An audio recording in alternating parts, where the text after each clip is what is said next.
प्रिय मित्रों, आप सभी को सादर नमस्कार और प्रिय छात्र छात्राओं, आप सभी को बहुत सारा आशीर्वाद। आप सभी लोग स्वस्थ रहें, मस्त रहें और मजबूती और दमदारी के साथ अपने पढ़ाई में निरंतर लगे रहें।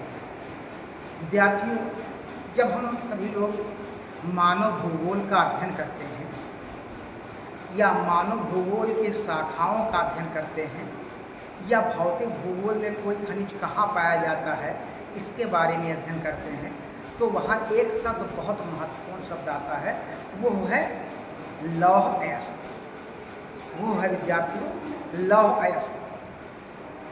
विद्यार्थियों, लोहे की आवश्यकता, जो लोहा है, लोहे की आवश्यकता विश्व के लगभग हर देशों को है।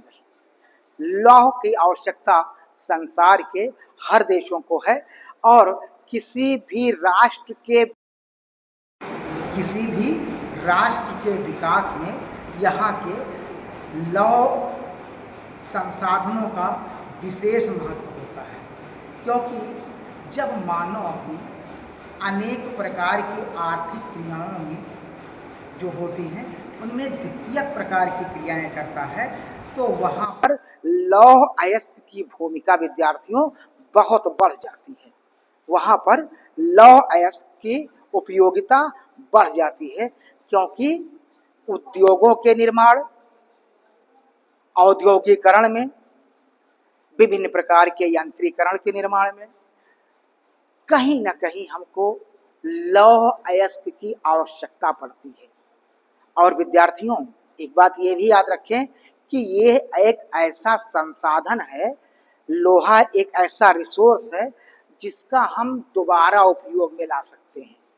यानी एक बार आपके घर में लोहे से बनी कोई वस्तु टूट गई है, तो फिर उस वस्तु से को हम बेचकर, कबाड़ी के यहाँ बेचकर, उससे आप बनी हुई आपकी आवश्यकता अनुसार दूसरी वस्तु उसी लौह अयस्क से प्राप्त हो जाती है। विद्यार्थियों, जैसा हम सभी जानते हैं कि आज का जो युग है ये लोहे का युग है। आज का जो युग है ये लौह युग है, क्योंकि वर्तमान समय में सभी देशों में विभिन्न प्रकार के यंत्रीकरण, विभिन्न प्रकार से मशीनीकरण, विभिन्न प्रकार के भवन के निर्माण, विभिन्न प्रकार से पुलों के निर्माण में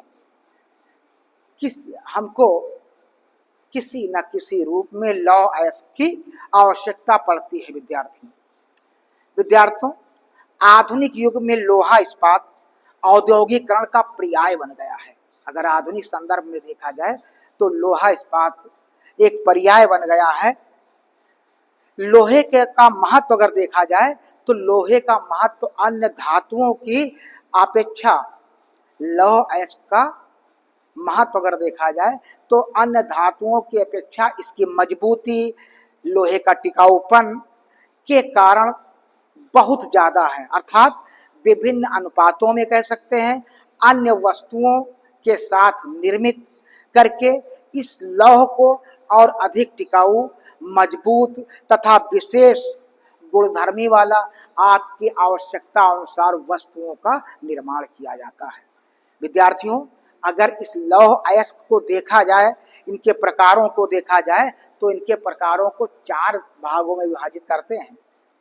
लौह अयस्क के प्रकारों को विद्यार्थियों अगर देखा जाए तो उनके प्रकारों को हम 4 प्रकारों में विभाजित करते हैं। Number 1 haematite. विद्यार्थियों, नंबर 1 है हेमेटाइट, नंबर 2 है magnetite. Number 1 hematite, number 2 magnetite, number 3 limonite, number 4 siderite. ये 4 प्रकार के लौह अयस्क होते हैं। विद्यार्थियों, 4 प्रकार के लौह अयस्क होते हैं जिनकी उपयोगिता अलग अलग प्रकार से मानव को होती है, क्योंकि आधुनिक युग जो है ये लौह का युग है और लोहे के द्वारा हम अनेक प्रकार की मशीनों, यंत्रों आदि की स्थापना करते हैं। बहुत बहुत धन्यवाद विद्यार्थियों, आप सबके बहुत बहुत धन्यवाद।